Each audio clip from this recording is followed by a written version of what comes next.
ადამიანის ყოფის საღვთო განაზრახი საუბრობ თავისუფლებაზე და მოყვარულ არსებაზე ადამიანზე, რომელიც არის თავისუფალი არსება და მოყვარული არსება. თავისთავად ცხადია ეს თემა გამწვავადია, ვინაიდან ადამიანი თავისი მოქმედებით, თავისი არჩევანით გააგრძელებს არა ცხოვრების იმ წესს, რაც საღვთო განაზრახს შეესაბამებოდა, არამედ გააგრძელებს ცხოვრების იმგვარად ცხოვრებას, რომელიც თავისივე გადაწყვეტილება შეესაბამებოდა და რაც სრულიად მოწყვეტილი იყო საღვთო განაზრახისაგან, თუმცა შემდგომ ვისაუბრებთ ამ განაზრახის მაინც რეალიზებაზე, როდესაც ღმერთი თავად მოვა ამ ქვეყნად და ადამიანს დაუბრუნებს იმ დაკარგულ შესაძლებლობებს, რაზეც ვისაუბრეთ წინა შეხვედრაზე, რაზეც ვისაუბრეთ და დავარქვით სიტყვა ბედნიერება, ადამიანი ბედნიერებისათვის არის შექმნილი და მაცხოვარისად ადამიანს უბრუნებს ბედნიერების, წარუვალი ბედნიერების მიღების შესაძლებლობას, მხოლოდ შესაძლებლობას და რატომ მხოლოდ შესაძლებლობას, ამის შესახებ ვისაუბრებთ სხვა შეხვედრაზე. ახლა გავიხსენოთ 2-3 სიტყვით, რაზეც საუბრობდით იმასთან დაკავშირებით, რომ ადამიანი არის სამყაროს ქმნილების, ანუ არის შემოქმედების გვირგვინი და თავის თავში გულისხმობს იმას, რომ ადამიანში არის შეკრებილი მთელი ქმნილი სამყარო. ეს არის ერთადერთი არსება, რომელიც წარმოდგენილია ხილული და უხილავი სამყაროს ერთობით. ადამიანს აქვს სხეული, ადამიანს აქვს სამშვენელი, ანუ ფსიხე, რაც არის, რასაც ფსიქოლოგია სწავლობს და ადამიანს აქვს პნევმა, ანუ სული. ზოგადად ორ ნაწილადაც ყოფენ ადამიანს, არის სამნაწილედი დაყოფა ადამიანის, არის ორ ნაწილედი, სამნაწილედი დაყოფა არის ისაც მოგახსენეთ, ადამიანს აქვს სხეული, სამშვენელი და სული და მეორე არის ორ ნაწილედი დაყოფა სხეული და სული. ნუ აი დიდი განსხვავება მაინც არ არის, მაგრამ უბრალოდ აი პირველ შემთხვევაში სამნაწილედ დაყოფაში ერთი ნაწილი რაღაცა შუალედური გამოიყოფა სულსა და სხეულს შორის.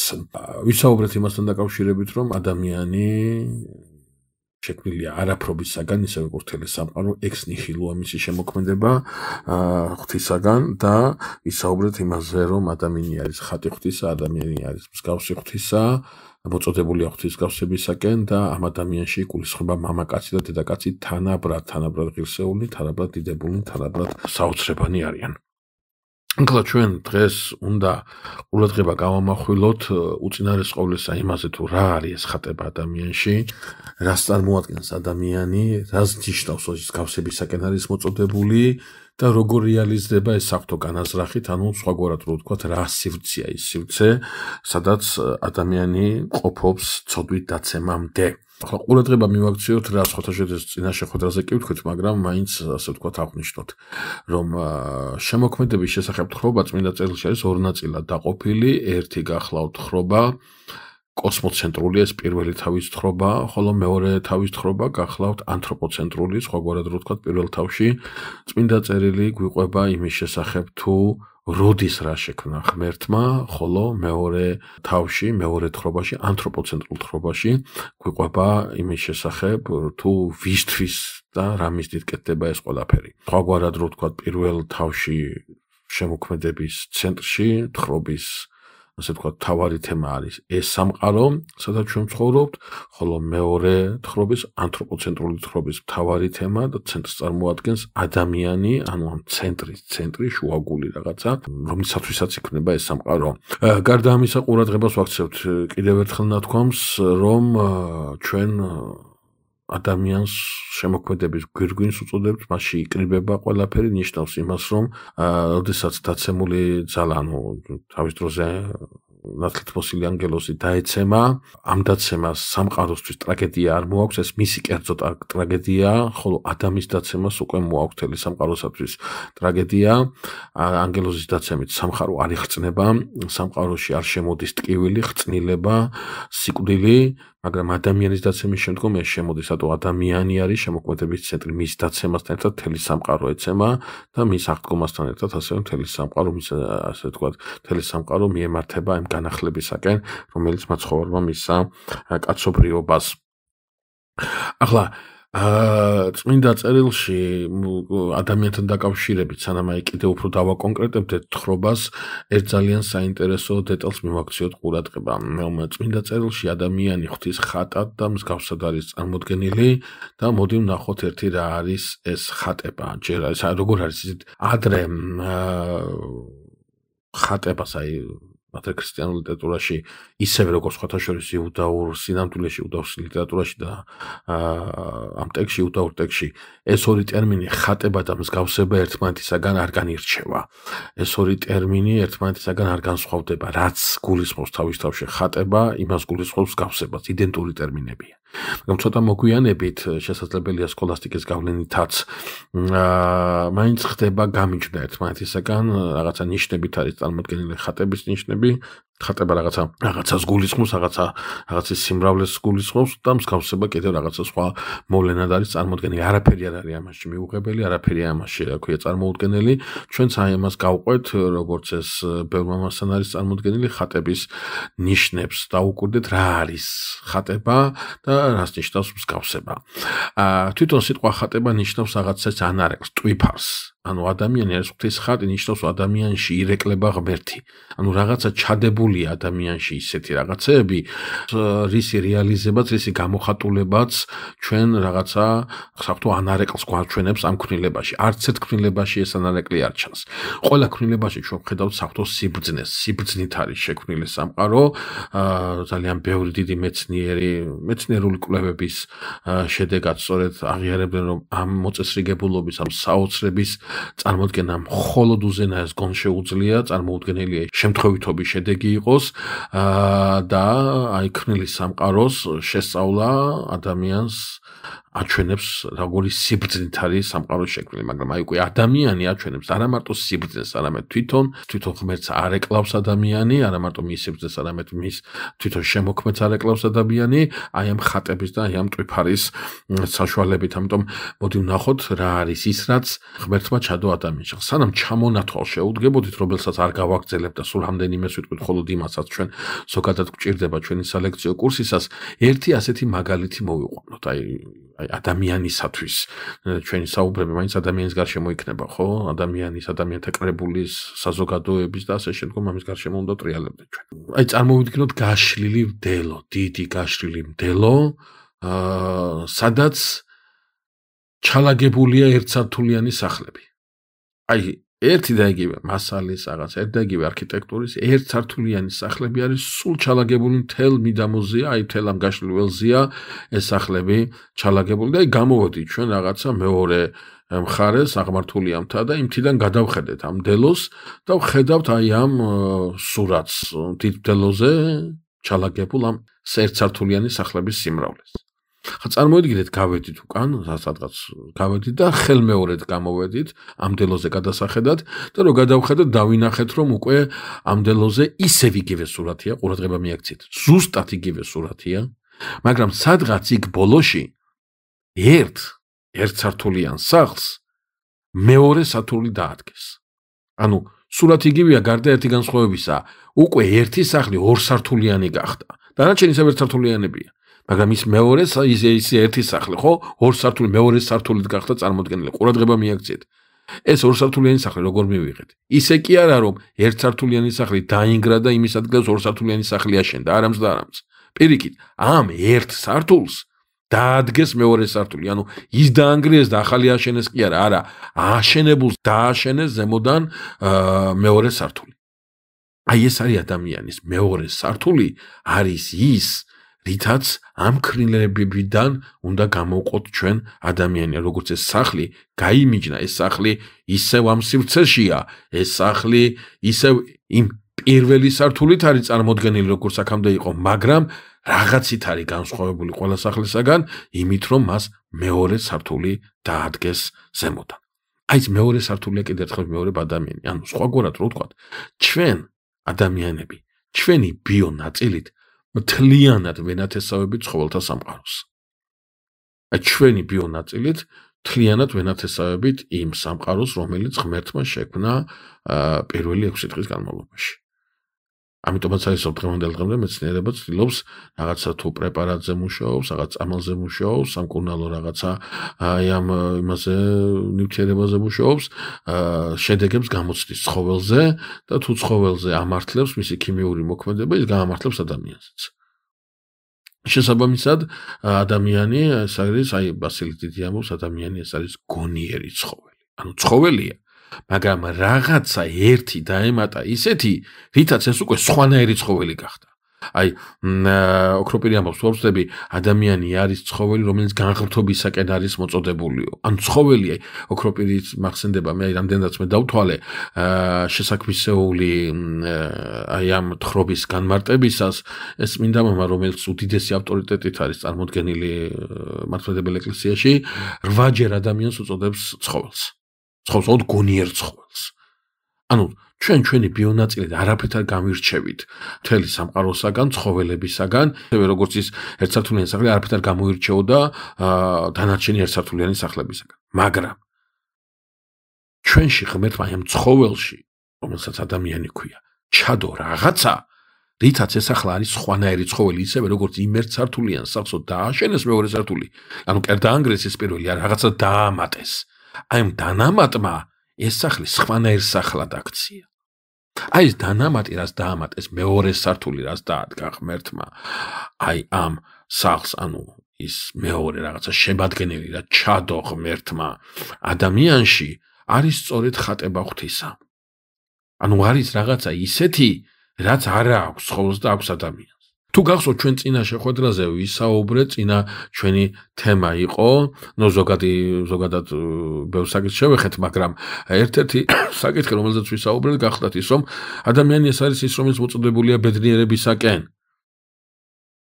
და აი ახლა ერთი ძალიან საინტერესო რამე უნდა ვთქვათ, რომ რატომ არ არის მოწოდებული ბედნიერებისაკენ სიტყვაზე ვთქვათ ცხოველი, ფრინველი, აი რატო არ შეიძლება იყოს ბედნიერი იხვი, რატო არ შეიძლება იყოს ბედნიერი ობობა, რატო არ შეიძლება იყოს ბედნიერი ჟირაფი და ასე შემდგომ და ასე შემდგომ. იმიტომ რომ მათში არ არის რაღაცა ის, რაც წარმოადგენს მეორე სართულს, დანაშენი არ არის, რაღაცა მეტი არ არის, რაც ცხოველს სხვანაირ არსებად სხვანაირ ცხოველად წარმოადგენს. აი ეს არის ადამიანში, ამიტომ ბედნიერებაზე როცა ვსაუბრობთ, ყურადღება მივაქციოთ ამას, რომ ბედნიერება ეს არის არა ბიონაწილის საქმე, რომელიც ცხოველებსაც აქვს და რომელთაც ჩვენ ვენათესავებით ცხოველებს, არამედ ეს არის უწინარესყოვლისა სულის საქმე, ანუ იმის საქმე ეხება იმ სივრცეს, რაც არ აქვს ცხოველს და რა არ აქვს ცხოველს არ აქვს ეს სული სწორედ. ხატება ღვთისა. ამიტომ როდესაც ადამიანი ბედნიერებას ეძებს, დაცემული ძალა მას ხშირად სთავაზობს ილუზორულ ბედნიერებას. ჩვენ ამის შესახებ შემდეგ შეხვედრაზე ვისაუბრებთ. ილუზორულ ბედნიერებას. ხოლო ნამდვილი ბედნიერება ეს არის შემოთავაზებული ღვთისაგან. რატო ამის შესახებ ცოტა მოგვიანებით დავწრობ სიტყვას აუცილებლად. სხვაგვარად რო ვთქვა და დღევანდელ დღემდე ასია, ხო? რატომ არის დღეს ყველაზე გავრცელებული ავადმყოფობა რა არის, ყველაზე გავრცელებული სნეულება რა არის, რომელსაც აქტიურად ებრძვიან. ეს არის ნერვოზების მთელი წყება, რომელსაც აი 1000 პრეპარატით ებრძვიან ადამიანს.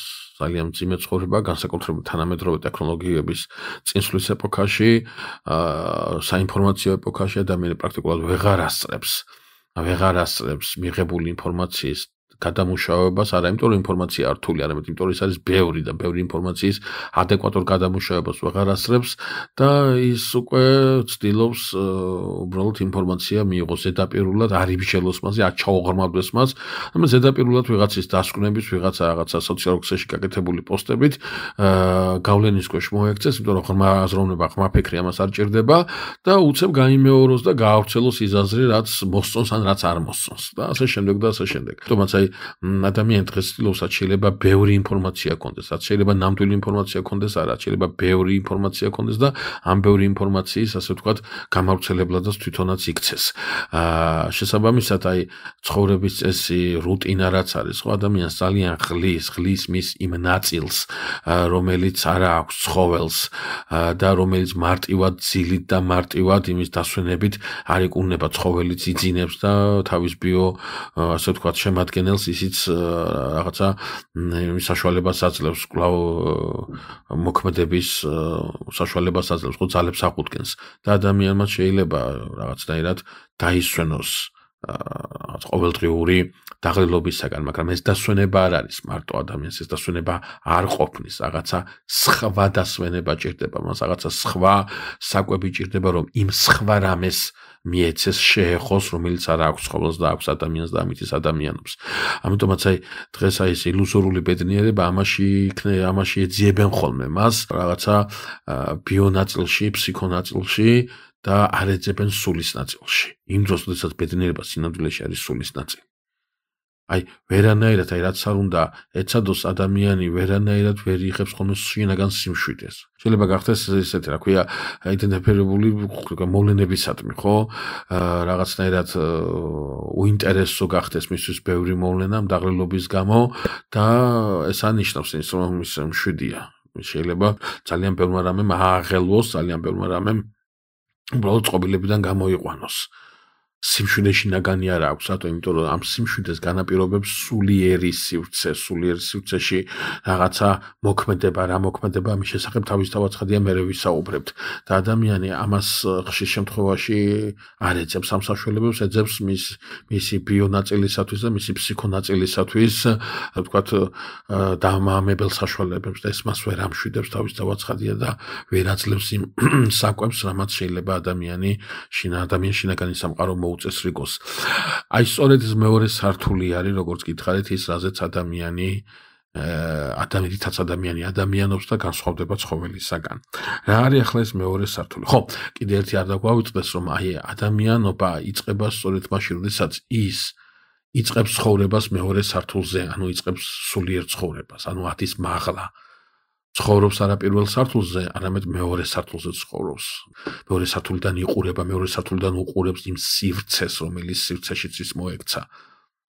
ეს არნიშნავს იმას, რომ პირველი სართული უნდა იყოს დაულაგებელი. არა, პირველი სართულის მოვლილი უნდა იყოს ჩვენი ბიონაწილი, ჩვენი ფსიქონაწილი. ეს ფსიქო ჩვენთვის როგორია, იცით, ამოსათლიან სახლში უფრო რაღაცა ჭერი პირველი სართულისათვის და იატაკი მეორე სართულისათვის. აი რაღაცა, რაც მიჯნავს პირველს მეორესაგან და ამავდროულად აკავშირებს კიდევაც, ხო? და აი ადამიანი თავისთავად ცხადია უნდა ფიქრობდეს პირველ სართულზე, თავის სხეულზე, მატერიალურ ნაწილზე, ქრისტიანობა არის რელიგია, რომელიც კატეგორიულად მოითხოვს, რომ მატერია არ არის ბოროტება, არავითარ შემთხვევაში არ არის ბოროტება. ის მისახედია, ის მოსავლელია, მოციქული იტყვის, რომ ჩვენი სხეული ტაძარია ღვთისა და მოსაპატრონებელია აუცილებლად რაღაცა ცრუ სულიერები და ცრუ ასკეტიზმით არ შეიძლება ამ საკითხს შევხედოთ, რაც დამანგრეველია და მომაკვდინებელია. ეს პირველი სართულის მისახედია, მაგრამ პირველ სართულზე არ ცხოვრობს ადამიანი, ცხოვრობს მეორე სართულზე, მეორე სართულიდან იმზირება ადამიანის ტრაგედია იწყება მაშინ, როდესაც ის მხოლოდ პირველ სართულზე ცხოვრობს და მეორე სართული აქვს დანაგვიანებული, აქვს მიუხედავი, მოუწყობელი, დაულაგებელი, აბლაბუდებით სავსე და არც აინტერესებს ამ მეორე სართულზე ასვლა, ძალიან კომფორტულად გზნობს თავს პირველ სართულზე და ამ პირველი სართულიდან იყურება და ვერ ხედავს იმ სიმაღლეს, ასიმაღლეთ ჩანს ადამიანურ ცხოვრებაში, სწორედ მეორე სართულის გადმოსახედიდან. აი ასე ადამიანის ხატება არის რაღაცა ისეთი, რომელსაც უნდა უვლიდეს, უნდა ეპატრონებოდეს ადამიანი და აი ამ ხატების, ანუ ღვთის ამ ტვიფარის, ღვთის ამ ანარეკლის რეალიზებით ის იღებდეს, მიდიოდეს იმ ბედნიერებისაკენ, იღებდეს იმ ბედნიერებას, რომლის მისაღებათაც ის შექმნა ღმერთმა. რა არის ახლა ეს ტვიფარი, რა არის ეს ხატი ღვთისა ადამიანში? ძალიან ბევრი მამა, ზოგი რითი იწყებს, ზოგსაც ჩამონათვალი აქვს ზოგს რა, მაგრამ ძალიან ბევრი მამა ღვთის ხატების ნიშნების ჩამოთვლისას პირველ ადგილას აყენებს გონიერებას. ადამიანის გონიერი არსება, ადამიანს აქვს გონი. გონება, სადუ ტვინი აქვს კი არა, ტვინი მასაც აქვს, აქლემსაც აქვს, ტვინზე არ არის საუბარი. ტვინი კი არ აქვს, რაღაცა სააზროვნო ელემენტი აქვს, გონება აქვს ადამიანს, რომელიც არ აქვს დანარჩენ ქმნილებას. მოაზროვნე არსება, მოაზროვნეობითი ნაწილი დევს ადამიანში, რაც ძალიან მნიშვნელოვანია, რატომ ამას ჩვენ აი ამ შეხვედრის მეორე ნაწილში აუცილებლად აღვნიშნავთ. მეორე ნიშანი, რომელსაც მიუთითებენ, ანუ ხშირ შემთხვევაში მიუთითებენ, თორე შესაძლებელია მეორე კი არა მესამე ადგილას იყოს რომელიმე ქრისტიან მწერალთან, გახლავთ ის, რომ ადამიანი არის ნებელობითი არსება. ნებელობა, ანუ ადამიანს გააჩნია ნებელობა. აი, ბევრი მამა საუბრობს არა იმაზე, რომ ადამიანის თავისუფალი, არამედ საუბრობს იმაზე, რომ არის ადამიანი ნებელობითი არსება. თავისუფლება ამ ნებელობის მართებული გამოხატულება, ხო ჩვენ დღეს ნაწილობრივ შევეხებით და შემდგომ სხვა თემაზე ჩვენ თავისუფლების დეტალს კიდევ უფრო გამოვკვეთავთ. ჩვენ სალექციო კურსში, ანუ ადამიანი ეს ნებელობითი არჩევა, ეს ნებელობა მართებული გზით რომ მიდის, ადამიანი არის თავისუფალი და ეს ნებელობა არამართებული გზით რომ მიდის, ადამიანი აღარ არის თავისუფალი, ადამიანი კარგავს თავისუფლებას და შესაბამისად ის ხდება მონა ნებებისა, მონა ხრწნილებისა, მონა სიკვდილისა, რომელსაც დაექვემდებარა რა სამწუხაროდ ადამიანი თავისი არსებობის გარკვეული მომენტიდან. მესამე, რომელსაც შევეხებით და ვასახელებთ როგორც ღვთის ხატება, გახლავთ მეგობრებო, ის რომ ადამიანი არის მოყვარული არსება, ანუ ადამიანი არის არსება, რომელსაც შეუძლია სიყვარული. ამ სიყვარულს ჩვენ მიჯნავთ იმ გამოხატულებისაგან, რომელიც შეიძლება იყოს ზრუნვა. თავისთავადია ზრუნვაც სიყვარულის გამოხატულება, მაგრამ ზრუნით ბოლომდე არ განიმარტება სიყვარული. ჩვენ სიყვარულს ვერ დავახასიათებთ, ვერ გავმარტავთ მარტო ზრუნვით. ზრუნავს თავის ნაშიერზე ცხოველიც, მაგრამ არ უყვარს. სიყვარული რაღაცა მეტი, ვიდრე ზრუნვა იმაზე, ვინც გიყვარს. სიყვარული ეს არის რაღაცა ისეთი, რომელიც ჩვენ შევეხებით თავისთავად ამ თემას, მეტნაკლებად ახლა მთელი სიღრმით სიყვარულზე საუბარმა შეიძლება თვეები დაეჭიროს და ვერ ბოლომდე ვერც ვთქვათ რა არის სიყვარული. სიყვარული არის რაღაცა იმდაგვარი, ანუ ეს ხატება, ჩადებული ეს თვისება, ჩადებული პიროვნული თვისება, ჩადებული ადამიანში არის რაღაცა ისეთი, რომელიც ადამიანს აცხოვრებს სხვისთვის. მარტო ზრუნავს სხვისთვის კი არა, ცხოვრობს სხვისთვის. ძალიან მნიშვნელოვანი მომენტია სიყვარულის გააზრებისათვის, ვინაიდან აი თუ დავაკვირდებით რა არის ის, რითაც ფიქსირდება სიყვარული, აი რის შედეგად შეგვიძლია ჩვენ ვთქვათ, რომ აი ამას ყვარებია. შესაძლებელია მრავალი დეტალი იყოს, მრავალი მაღალითი იყოს წარმოქმნილი, მრავალი რაღაცა მანიშნებელი იყოს საამისოდ მონიშნული, მაგრამ ყველაზე მკვეთრად, ყველაზე კარგად სიყვარულს გამოხატავს და აფიქსირებს თავგანწირვა. როდესაც თავს დადებს სხვისთვის. არის ხოლმე ნათქვამი, რომ წმინდა მოწამეები ყველაზე ახლოს არიან ღმერთთან, ვინაიდან მათ სისხლი დაყვარეს ღვთისათვის. არ არის ეს სწორი განმარტება მაინც და მაინც, არ არის ეს მართებული განმარტება, უფრო სხვანაირად შეიძლება ამისი თქმა. ჩვენ შეგვიძლია ვთქვათ ასე, რომ რა არის ყველაზე ძვირფასი, რასაც ადამიანი ყველაზე მძიმედ შეელება, ყველაზე მძიმედ დაათმობს, ყველაზე ნაკლებად იმეტებს, ეს არის საკუთარი სული, ხო? საკუთარი სიცოცხლე. ყველაზე ძვირფასი ადამიანში არის საკუთარი სიცოცხლე, საკუთარი სული. და როდესაც ამაზე უფრო ძვირფასი, შენ სიცოცხლეზე უფრო ძვირფასი ხდება ვიღაცა სხვა, აი იქ შეგიძლია უკვე ისაუბრო სიყვარულზე. როდესაც ამ სხვისთვის შეგიძლია გაიღო ეს სული, დადო ეს სული, დადო თავი, იმიტომ რომ შენ სულზე მეტად გიყვარს ის. და ამიტომაც წმინდა მოწამეებზე ჩვენ შეგვიძლია ვთქვათ ასეთი რაღაცა, რომ ისინი ყველაზე ახლოს არიან ღმერთთან, იმიტომ რომ მათ შეძლეს ისე შეეყვარებინათ ღმერთი, რომ სისხლი დაყვარეს მათთვის, ანუ თავი გაწირეს მათ მის ღვთაებრიობის დიდების დასამოწმებლად, სხვაგვარად რო ვთქვათ, სიყვარულის გამო, ყველაზე დიდი სიყვარულის გამო არიან ისინი ახლოს ღმერთთან და რომლის გამოხატულება იყო თავისთავად ცხადია თავის დადება, სისხლის დახრა და არა მარტივად უბრალოდ რაღაცა ბიოლოგიური მოვლენა, რომელიც სხეულიდან სისხლის გამოშვებას, თუნდაც ძალადობრივ გამოშვებას უკავშირდება. მაშასე ადამიანი არის გონიერი არსება, ადამიანი არის ნებელობითი არსება, რომლის მართებული გამოხატულება მას თავისუფლად აქცევს და არა მართებული მონად, ადამიანი არის მოყვარული არსება. ადამიანი ასევე არის შემოქმედი არსება. ადამიანი შემოქმედი არსება, ადამიანი ჩადებული აი ეს ნიჭი, შემოქმედების ნიჭი, ყველა ადამიანი შემოქმედია, ყველა ადამიანი არის ღვთის ხატი, ამას მიაქციეთ ყურადღება, არა აქ მნიშვნელობა ვიზელაპარაკობთ, ყველა ადამიანი არის ხატი ღვთისა. ყველა ადამიანში არის ეს გონიერების ელემენტი, ნებელობის ელემენტი, სიყვარულის უნარის ელემენტი და ყველა ადამიანი არის შემოქმედი. ახლა ზოგი შემოქმედება რა მიმართულებით ვითარდება, ზოგი შემოქმედება რა მიმართულებით ვითარდება, მაგრამ ყველაზე დიდი შემოქმედება და ყველასათვის შესაძლებელი შემოქმედება, ყველა მოცარტი ვერ იქნება და ყველა ვერ იქნება დიდი ლიტერატორი თუ დიდი ისა, ხო, მუსიკოსი ან დიდი მხატვარი.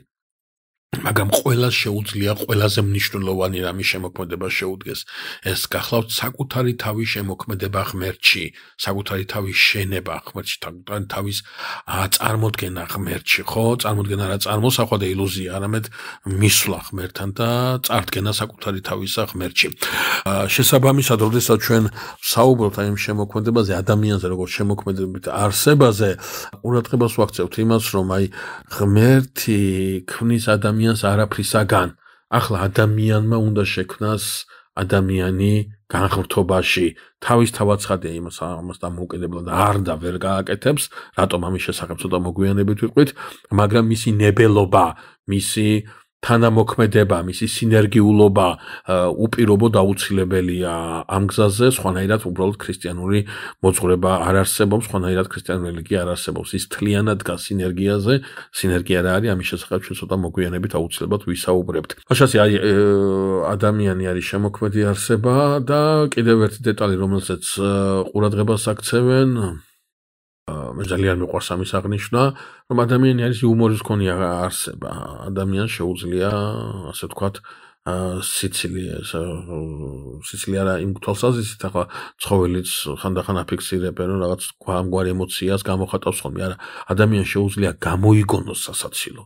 ადამიანს შეუძლია, ესე იგი ადამიანი არის იუმორის მატარებელი არსება და იუმორი ძალიან ისეთი საინტერესო და ხმამოვლენა, ახლა ამის შესახებ საუბარს ვერ გავაგრძელებ და ბოლოს, რომელიც ზოგან გვხვდება, ზოგან არა, მაგრამ ამ ჩამონათვალში აუცილებლად არის ის სათქმელი, რაც აქვს ადამიანს და არა აქვს ცხოველს, გახლავთ ის, რომ ადამიანის სინდისიერი არსება, ადამიანს აქვს სინდისი, ახლა კი ამბობენ უსინდისო ადამიანი არის, მაგრამ უსინდისო ადამიანი იმას კი ანიშნავს, რომ მას სინდისი არ აქვს, უბრალოდ ნიშნავს იმას, რომ მას სინდისი არ აწუხებს. არაწუხებს და ანუ გინქონია გინდა რა. თორე ეს არის ის ელემენტი, რომელიც ადამიანს თან დაყვება, ზოგჯერ მას პატარა ღმერთსაც, მცირე ღმერთსაც უწოდებენ ადამიანში. აი, ერთ-ერთი ტანჯვა, ჯოჯოხეთური ტანჯვა არის მატლი დაუძინებელი, ასეთი ტერმინით არის ეს წარმოდგენილი. აი, შოშანიკ დედოფალის ცხოვრებაშიც არის იგივე ნათქვამი, როდესაც ამ მატლს აჩვენებს იმას იაკობ ხუცეს და ეუბნება, რომ ეს მატლი იმ ქვეყნად უფრო ესე იგი შემაწუხებელია, უფრო მტანჯველია, ვიდრე ახლა და ეს მატლი დაუძინებელი არის სინდისი, როდესაც აი ამ ქვეყნად მე შემიძლია რაღაცნაირად უსინდისოდ ვიცხოვრო, მაგრამ იმ ქვეყნად უკვე ეს სინდისი მე თამდავს და სულ აი ამას მახსენებს, რისთვისაც უნდა მომესმინა მე ამ ქვეყნად და არ მოусმინე.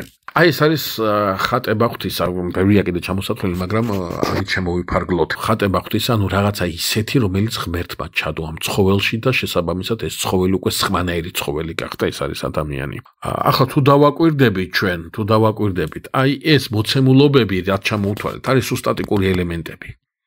ანუ ადამიანი ხო აი დამავიწყდა მე თქვა კიდევ ერთი ხატება ღვთის ადამიანში არის ის არის უკვდავი მისი სული არის უკვდავი ის ex nihilo-დან არაფრობიდან მოდის შექმნილია მაგრამ არ სრულდება სულ ასე ვთქვათ არის და სულ მყოფობს აი ახლა ეს სტატიკური ელემენტები ამას გითხარით ხო უკვდავი ადამიანი შეიძლება უფრო უკვდავი გახდეს გონიერი არის არ შეიძლება უფრო გონიერი იმას კი ანიშნავს შესაძლებელია უფრო მეც მიწვდეს მისმა გონება უფრო მეტი დაიტიოს მაგრამ გონიერების მოცემულობაა მაშინ ნებელობა მოცემულობაა მაშინ ამ ნებელობის რეალიზების შედეგად ის თავისუფალი ხდება მაგრამ ნებელობა მოცემულობაა მაშინ ანუ ეს ხატება ხო არის რაღაც სტატიკური ელემენტები რომელიც ჩალაგებულია ამ ადამიანში ამ განღმრთობისაკენ მოწოდებულ ცხოველში ამ გონიერ ცხოველში და შესაბამისად მისი მოვლა მოპატრონების კვალობაზე ადამიანი უნდა მიემსგავსოს ღმერთს, ანუ გახდეს ღმერთის მაგვარი. ანუ ამ სტატიკური ელემენტების რეალიზების საშუალებით ადამიანი დინამიურ პროცესში შედის, ეს მსგავსება არის დინამიური პროცესი, რომელიც მიმართული უნდა იყოს ღმერთისკენ. მე როდი შეიძლება მიემსგავსოს ადამიანი ღმერთს, პასუხი არის მარტივი. ანუ როდი შეიძლება მიემსგავსოს ღმერთს, როდი შეიძლება გახდეს როგორც ღმერთი ხო, პასუხი არის მარტივი, ვერასდროს ადამიანი ღმერთი არის ამოუწურავი, მიუწვდომელი და ადამიანი ღმერთივით ვერასდროს ვერ გახდება, მაგრამ ექნება დაუსრულებელი სწრაფვა ღმერთისკენ. და ეს არის სწორედ წარუვალი ბედნიერება.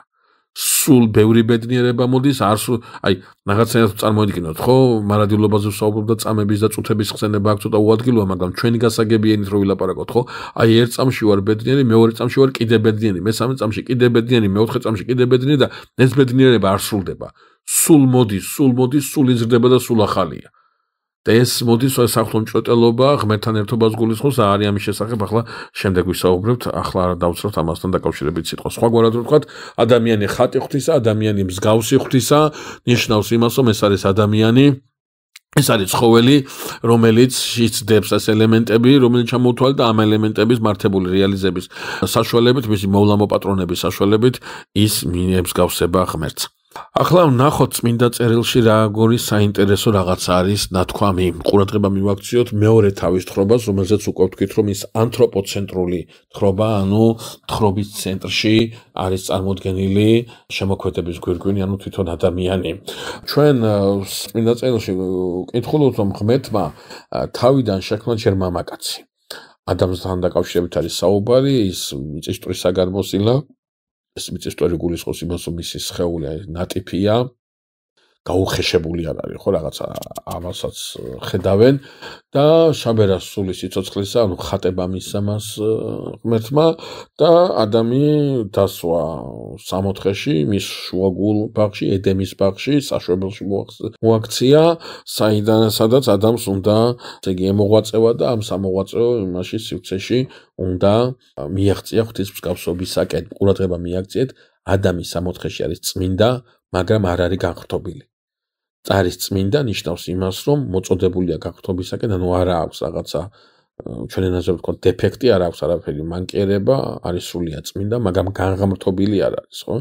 აი ამას უნდა მიაღწიოს. რას ნიშნავს ადამიანი არის წმინდა? ჩვენ წინა შეხვედრაზე ვთქვით, ადამიანს არ მოუპოვებია 60, ადამიანს მიეცა 60, სხვაგვარად ვთქვათ, ადამიანს არ აღმოუჩენია რა არის კარგი, ადამიანს არ აღმოუჩენია რა არის ცუდი, ადამიანს ეთქვა რა არის კარგი და ადამიანს ეთქვა რა არის ცუდი. ადამიანს არ განუსაზღვრავს სიკარგე და სიცუდე, სიკარგე რა არის განუსაზღვრა ღმერთმა და რაც სიკარგე არ არის, ის სიცუდე იქნება, ესეც განუსაზღვრა ღმერთმა და აი ამას უნდა მისდიოს. ამ პარამეტრებით უნდა ზომოს ადამიანმა და ის დაადგება ამ წარუვალი ბედნიერების გზას. მაგრამ ნახეთ რა არის ნათქვამი წმინდა წერილში, როდესაც ღმერთმა შექმნა ადამი და შექმნა ადამი თავის ხატად შექმნა, მსგავსად შექმნა. ის აი ამ ადამიანს მისცა მთელი ეს სამყარო. ეს ამ ქმნილის სამყაროს მეუფედ გვირგვინად დაადგინა ღმერთმა ადამიანი, რაც იმას ნიშნავს, რომ მას ჩააბარა ის ადამიანმა არ უნდა მოუაროს აი ამ ბაღს. თავისთავად ცხადია მოუაროს ბაღს ანიშნავს იმას, რომ გათოხნოს და იქ რაღაცა საირიგაციო მოწყობილობები აშენოს, ნიშნავს იმას, რომ ეს ბაღი რა არის, ხო თქვით, ადამიანი არის მიკროკოსმოსი, ხო, მაკროკოსმოსში მოქცეული მიკროკოსმოსი. აი ამ შინაგან ბაღს ამ თავის იმას უნდა მოუაროს და აი ამ მოვლა მოპატრონებაში ეს ბაღიც არის მოვლილი და მოპატრონებული. წმინდა წერილი გვეუბნება, რომ ადამი უყურებს აი ამ საოცრებას, ამ სილამაზს, წარმოიდგინეთ ძალიან ლამაზი რამე, რომელიც წარუვალ სილამაზეში და უხსნელებაშია წარმოდგენილი, ხო? აი ამ სივრცეშია მოქცეული ადამი და წმინდა წერილი გვეუბნება, რომ ადამისი არ აღმოჩნდა შემწე. ადამისი არ აღმოჩნდა შემწე. რაში ჭირდება დახმარება ადამიანს? აი რაში ჭირდება დახმარება ადამიანს? რამე მძიმე ტვირთია გადასატანი, მძიმე საქმეა გასაკეთებელი და მარტო ვერ ახერხებს და ვიღაცა დახმარება ჭირდება ვიღაცისაგან თუ აი რა დახმარებაზეა საუბარი, ხო? ანგელოზთა დასი წარმოდგენილია და ნებისმიერი გზა, ნებისმიერი ნაბიჯი, რომელიც ღვთისაკენ მიდის, ამ ანგელოზთა დასისაგან არის, ასე ვთქვათ, დანახული სრული შემწეობა, ღმერთს პირისპირ საუბრება ადამი და ამაზე დიდი დახმარება, ამაზე დიდი შემწეობა რა შეიძლება იყოს, მაგრამ არა რაღაცა სხვა რამეში ჭირდება დახმარება ადამიანს, სხვა რამ ჭირდება რაღაცა ადამიანს, მამაკაცს და აი ეს სხვა რამეში ვერავინ შეეწია მას. ვერც ანგელოზი, სხვათა შორის და ვერც ქმნილ სამყაროში წარმოდგენილი ქმნილებათა სიმრავლე. რაში შეიძლება ჭირდებოდეს ადამიანს დახმარება? მეგობრებო, ერთადერთი მიზანი, რაც ადამიანს აქვს მიცემული, გახლავთ ის, რომ ადამიანი უნდა განეხმთოს. აი ეს უნდა ამ მიზანს უნდა მიაღწიოს. აი ამაში ჭირდება მას შემწეობა, ამაში ჭირდება მას დახმარება. და ღმერთი შეიძლება ღმერთი დაეხმაროს, ხო შეიძლება ღმერთი შეეწიოს, თავისთავად ცხადია შეიძლება. ეს ასეც უნდა მოხდეს. თუ ღმერთი არ შეეწია, ღვთის მადლით, ღვთის ძალით, ღვთის მავალობით ეს თუ არ გაკეთდა ის ადამიანი ამისას ვერ მიაღწევს ეს გამორიცხული აბსოლუტურად მაგრამ აქ არის მეორე დეტალი მეორე ძალიან მნიშვნელოვანი რომელსაც განსაკუთრებულად უნდა გამომახვილოთ ყურადღება რაღაცა უნდა გააკეთოს ადამიანს რაღაცა ძალიან მნიშვნელოვანი უნდა გააკეთოს ადამს მარტო ღმერთზე თუ არის საუბარი ანუ ღმერთმა უნდა განახტოს ადამიანი ამაზე თუ საუბრობთ იმ ნიშნით რომ ადამიანი ამ შემთხვევაში პასიური ელემენტია და ის ელოდება ან გახტობას პასიურად ეს აღარ არის ქრისტიანობა ეს რაღაცა უკულტური შენაძენია რაღაც უკულტური შენამატია ამ ყველაფრისადმი არავითარ შემთხვევაში ღმერთმა უნდა განახტოს ადამიანი თავისთავად ცხადია მაგრამ ადამიანის თანამოქმედებით ადამიანი აქტიური ელემენტი უნდა იყოს ამ პროცესში და არ ამს პასიური აი ჩვენ მე ვისაუბრებთ ამასთან დაკავშირებით მორწმუნე არ ნიშნავს იმას რომელიც ზის და წამს რომ მოხდება ეგეთი რამე ეგეთი მორწმუნე არ არსებობს ეს არის ცრუ რელიგია ცრუ მორწმუნეობა და ასე შემდგომ და ასე ნამდვილი მორწმუნე არის მხოლოდ ის რომელიც მოქმედებს და ჯერა რომ მოხდება მოქმედებს აუცილებლად თანამოქმედია თანამავალია თანამსრბოლია თანამშრომელია სინერგიაშია თანამოქმედებაშია ღმერთთან აი ის უკვე მორწმუნეა ის შენ რომ ღმერთმა თქვა და იქნება და შენ არაფერი აკეთო ეს მორწმუნეობა არ არის ამას სხვა რამე უფრო ქვია შესაბამისად ადამიანისაგან კი ეს ღმერთმა უნდა განახტოს ღმერთოთის ვერ განიღრთობა მაგრამ უადამიანოთაც ვერ განიღრთობა ადამიანის რაღაცა მოქმედების გარეშეც ვერ განიღრთობა აი ეს რაღაცა მოქმედება არის თათახლა ჩვენ საუბარი რასაც ჩვენ საუბარი უნდა დავიწყოთ და ჩვენი დღევანდელი შეხვედრა ამით შევაჯამოთ რა არის ეს რაღაცა წინა წელს თუ დაუკვირდებით წინა წელში ნათქვამია რომ აი ღმერთმა ადამიანს მიგვარა ცხოველები ეს და ადამი არ ქმნავს მათ სახელებს ხო ადამი სახელებს არ ქმნავს ადამის სახელებს არ ქმნავს შესაძლებელია სხვანაირადაც იყოს დანახული ხო შეიძლება და ღმერთს მოეყვანა ეს ქმნილებები და ადამიანისთვის ეთქვა რომ ამას ეს ქვია არა ღმერთი კი არ ქმნავს სახელს არ თვითონ ადამი არ ქმნავს სახელებს აქედან მოდის ხოთაშორის ტრადიცია ის რომ ბატონი რომ მონას ყიდულობდა არ აინტერესებდა მას რა ერქვა თვითონ აძლევდა სახელს რაც იმას ნიშნავდა რომ შენ ახლა მე მეკუთვნი ანუ ადამი რატო არ ქმნავს ამას სახელებს იმიტომ არ ქმნავს სახელებს რომ ადამა მარტო კი არ უყუროს ამ შვენიერებას არამედ ადამა გაიაზროს ადამა იგრძნოს ადამა ხელი მოკიდოს რომ ის არის ამის მეუფე ის არის ამის მეპატრონე მისია ეს სილამაზე მისია შვენიერება მისთვის არის ეს ყველაფერი ეს უნდა შეეხოს ადამიანს აუცილებლად და ადამი როცა არ ქმნავს სახელებს აი ერთ-ერთი მამა ამბობს საოცარამეს თითქოს ღმერთი ეუბნებაო ადამიანს შენ არ შეგიძლია გააკეთო იგივე რაც გავაკეთე მე შენ არ შეგიძლია უმყოფელობი და მყოფობაში გამოიხმო ეს არსებები მაგრამ შენ იყავი ჩემი მსგავსი შემომბაძე მე სხვა რამის გამოხმობით, სახელების გამოხმობით, ანუ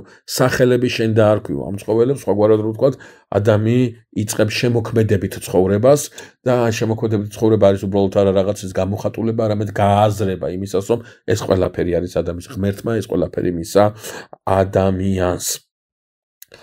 აი ამის შემდგომ ხაზგასმით არის ნათქვამი, რომ ადამიანს არ აღმოჩნდა შემწე.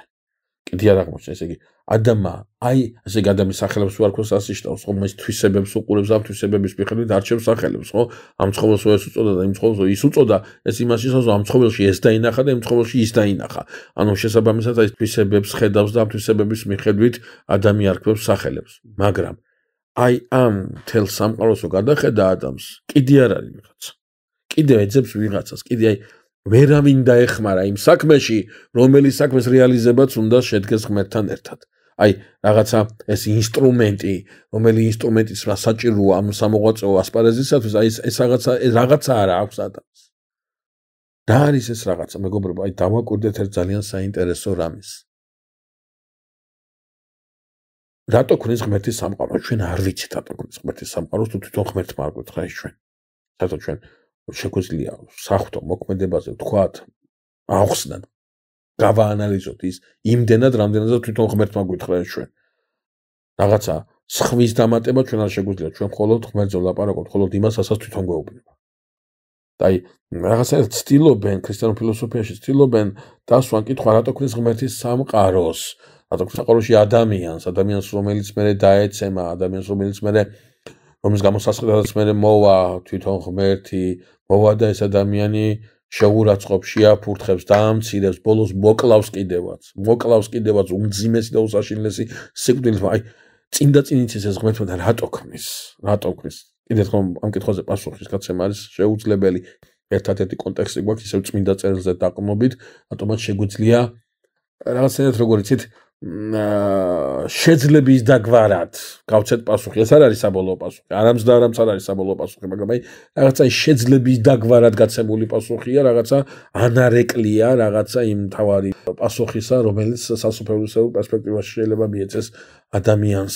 საქმე ის არის მეგობრებო, როგორც არის ნათქვამი, ღმერთი, როდესაც სამყაროს ქმნის, თავისთავადია მარადიულობაში უნდა გავიაზროთ ეს მთლიანად ეს ამის გააზრება წარმოუდგენელია, მაგრამ მარადიულობის პერსპექტივიდან უნდა დავინახოთ ეს, რომ ღმერთი როცა ქმნის სამყაროს, ის ამით უარს ამბობს მარტოობაზე.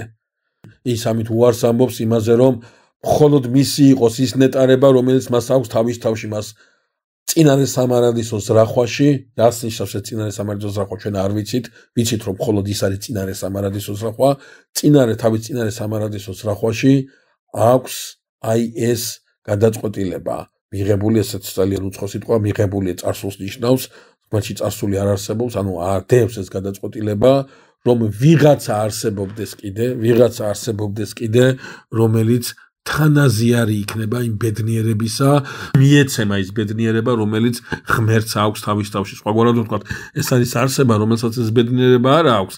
მისი არ არის ეს ბედნიერება, მაგრამ ღმერთი მას ბოლომდე მისცემს, ბოლომდე გადასცემს.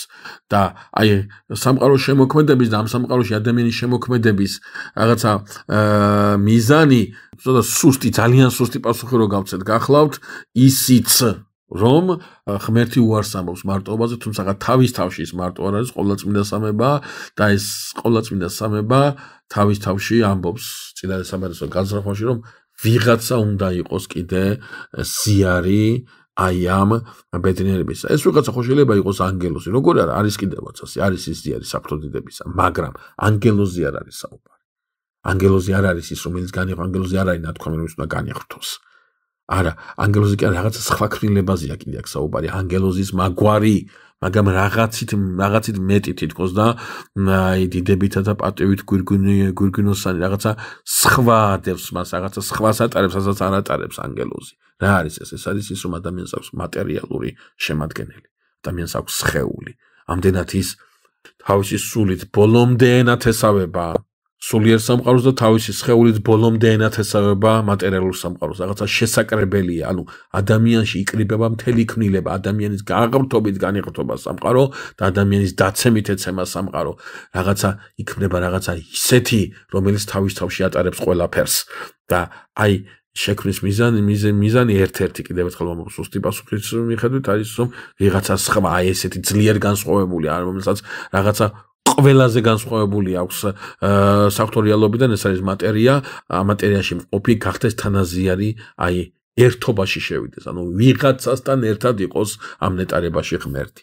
აი ამაში ეს საქმე, როდესაც ადამიანს უყურებთ, ადამიანს შეუძლია ახლა თქვას, რომ დიდებულია ღმერთი, დიდებულია მისგან შექმნილი სამყარო, დიდებულება ეს ყველაფერი, მადლობა და დიდება ღმერთს, რომ ეს ყველაფერი ჩემია. აი ახლა აქ თუ იტყვის ადამიანი რომ ეს არის ჩემი, ის ვერ წავახთისაკენ. ის ვერ მიემსგავსება ღმერთს.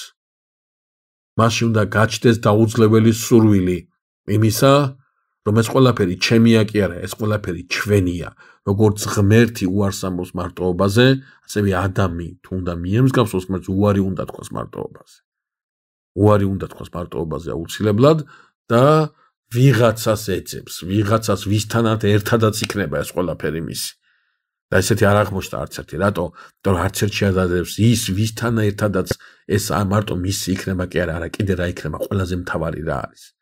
ყველაზე მთავარი დახმარება რა არის, უბრალოდ ჩვენ ახლა ტერმინს ვახსენებ და ამას ჩვენ მერე დაუბრუნდებით.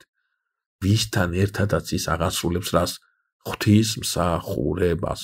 თანამსახური იქნება მასთან ერთად ღმერთისა, თანაგამზიარებელი იქნება იმ სიხარულისა, თანაგამზიარებელი იქნება იმ ნეტარებისა, თანაგამზიარებელი იქნება იმ სიყვარულისა, რომელთაც ადამიანი უნდა დაუკავშირდეს ღმერთს. მარტო მისი კი არ უნდა იყოს ეს ნეტარება, არა, ვიღაცასთან ერთად მისი უნდა იყოს. სხვაგვარად რო ვთქვათ, ადამი, როდესაც ნათქვამია რომ არ აღმოჩნდა მისი შემწე, თავის ეგოდან გამოდის. აი ეს არის ადამიანის სამოთხისეული ცხოვრების პროექტი, რომ ადამიანი არ არის ეგოისტი, ადამიანი არ არის მეისტი, მისი ინტერესები შიგნიდან გარეთ გადის და ვიღაცას ეძებს, ვიღაცას უკავშირდება. ჩვენ შემდეგ შეხვედრაზე ვნახავთ, რომ ცოდვა ეს ვექტორი მოატრიალა ადამიანი გახადა ეგოისტი, მეისტი გახადა, მას აინტერესებს არა ის, რა უნდა სხვას, არამედ აინტერესებს ის, რაც უნდა თვითონ მას სხვის საზიანოდ შეიძლება იყოს, მაგრამ თავარია მის ასიკეთოდ არის, სხვაზე აღარ ფიქრობს. ამაზე მე თავის დავაცხადია. სხვაგვარად რო ვთქვათ, ადამმა დაიწყო ღვთის მსგავსებისაკენ სვლა. მასაც უნდა მსგავსი მისი, ისე როგორც შექმნა თავის ხატად და მსგავსად ღმერთმა ადამიანი, ხა ადამიანსაც უნდა მისი მსგავსი იყოს, ვიღაცა მასთან ერთად იყოს ვიღაცა ღვთის ხატების მატარებელი, რომელთან ერთადაც გაიზიარებს ამ ყველაფერსაც არის 64-ში, ამიტომაც ღმერთი მას მიგვარ, აი საოცარი ტერმინი წერია წმინდა წერილში, საოცარი ესეთ რაღაცას, აი ამით რაღაცის დაწერა, მხოლოდ შეუძლია სული წმინდით ადამიანს, ხო? სხვანაირად ამას წმინდა წერილში ასე ვერ ჩაწერ, მას წმინდა ამ წერილს სიწმინდის ავტორიტეტს ვერ მიანიჭებ. წმინდა წერილში წერია, რომ არ ვარგა ადამიანის მარტოყოფნა, ყურადღებით არ ვარგა, წარმოიდგინეთ 64-ია, უმტკივნეულობა, უხრწნელება, მარადიული სიხარულის სივრცეა და რაღაცა არ ვარგა. როგორ შეიძლება რამე არ ვარგოდეს, არა მაინც და მაინც არ ვარგა, ამას ამბობს წმინდა წერილი, რა არ ვარგა ადამიანის მარტოყოფნა, რატო ადამი მარტო?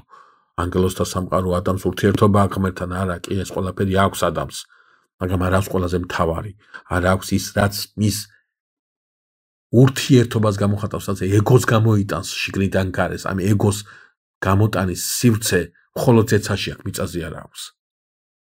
თავის სამყაროში არ აქვს, იქ არ აქვს, სადაც ღმერთმა დაადგინა ის. და იქ ეგოისტურად იმყოფება ის, არა ეგოისტურად არა, ღვთაებრივად უნდა იყოფებოდეს ის, ამიტომაც ვიღაცა ჭირდება, ვიღაცა არის საჭირო, რომელიც დაეხმარება მას აი ამ იმის რეალიზებაში და ღმერთი ადამიანის გვერდიდან გამოიღებს, ესე იგი, ნექცია საუბარი, როგორც გვერდის იმაზე, თუმცა ეს გვერდი შეიძლება სხვანაირად იყოს და შექმნის დედაკაცს, შეხედავს მამაკაცი დედაკაცს, ფიქრობენ, რომ ეს პირველი ქირურგიული ოპერაციაა კაცობრიობის ისტორიაში, შეხედავს მამაკაცი დედაკაცს და იტყვის, აი ძვალი ძვალთა ჩემთაგანი, ხორცი ხორცთა ჩემთაგანი, ამას ეწოდოს ცოლ, რამე თუ მამაკაცისგან მიღებულ არს იგი, ამიტომ დაუტევოს კაცმა დედაითვისი და მამაითვისი და შეეყოს ცოლსათვისა და იყვნენ ორივე ერთ ხორცს. ეს არის პირველი ლექსი, რომელიც დაუწერა კაცმა ქალს, ეს არის პირველი ხოტბა, რომელიც შეასხა კაცმა ქალს. სხვათაშორის ძალიან სიმპტომატურია, რომ წმინდა წერილში წერია მხოლოდ ის, რა უთხრა მამაკაცმა დედაკაცს, რა უპასუხა დედაკაცმა, ეს აღარ წერია.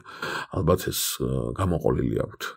გამოყოლილია დღევანდელ დღემდე, როდესაც აეკდება მოსილია ქალი და ის მდუმარედ ისმენს მამაკაცისაგან ურთიერთობის იმ ფორმის შეთავაზებას, რომელიც სიყვარულზე და ერთგულებაზე არის დაფუძნებული. აი ამის შემდგომ უკვე სრულდება თხრობა 64-სთან დაკავშირებით. აი აქ უკვე 64 გვაქვს. ეს არის უკვე 64, როდესაც ადამმა უკვე ეს ყველაფერი ადამიანის კი არ არის, უკვე ეს არის ადამიანის და მისი ცოლის, სადაც ადამს შეუძლია თქვას არა მე, არამედ ადამიანს შეუძლია თქვას ჩვენ. ადამი გამოვიდა თავისი ეგოდან და ადამმა დაიწყო ღვთაებრივი მსგავსებისაკენ სვლა, სხვაგვარად ვთქვათ, ადამმა დაიწყო ცხოვრება სიხარულში.